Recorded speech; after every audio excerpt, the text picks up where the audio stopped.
Consistency is key. Rowe steps up in the pocket. He's going to keep it. He's got first down yardage. He's got that. Tackle. He's gone. 40, the 30. He's gone. There ain't nobody. 6 doesn't want him.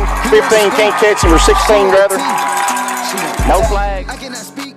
The Moore County Raiders were consistent last week, knocking off the Fayetteville Tigers for the first time since 2018. With this one, he's going to go. Tackle, and he walks into the end zone once again.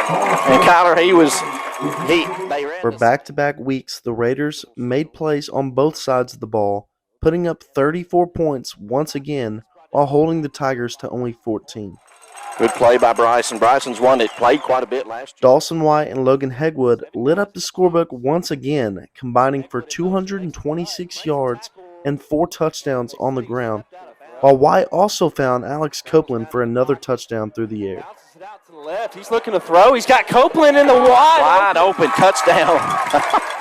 In their first 2 games, the Raiders have accounted for 735 total yards of offense while scoring 8 touchdowns on the ground and 2 through the air. On the defensive side of the ball, Tristan Gray and Peyton Martin led the way with 9 tackles apiece, with Eli Brown racking up 8 of his own. Down by, it looks like Tristan Gray again.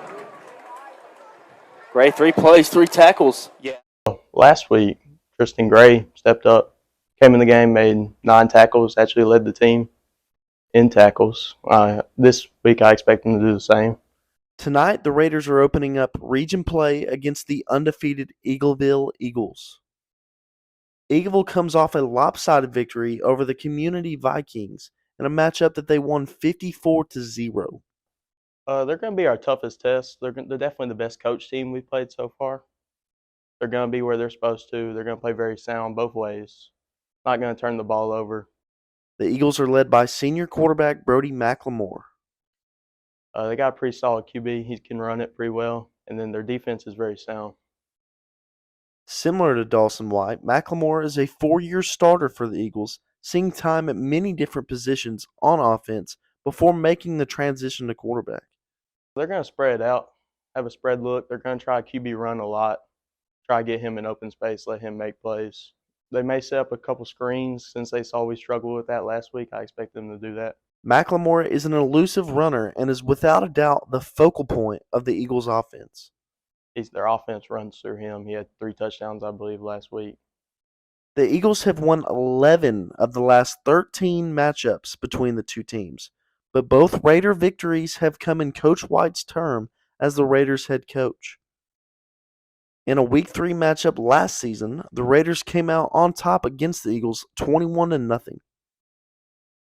The Raiders will have to look to build off their success in their last 2 games in order to keep their hot streak going. We're going to have to be able to consistently get stops. Well, last week, we got a stop early, but had 2 defensive fits. Let them score back-to-back. That's not going to be able to happen this week. And on offense, we're going to have to be able to go down there and score the ball, run the ball well. Offensive line's going to have to play good. It's going to be their toughest test, probably the best D-line we've faced so far. Everybody's just going to be on their game.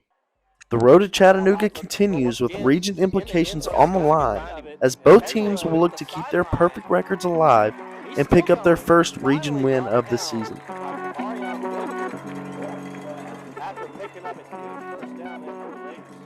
They're using the board. Get serious.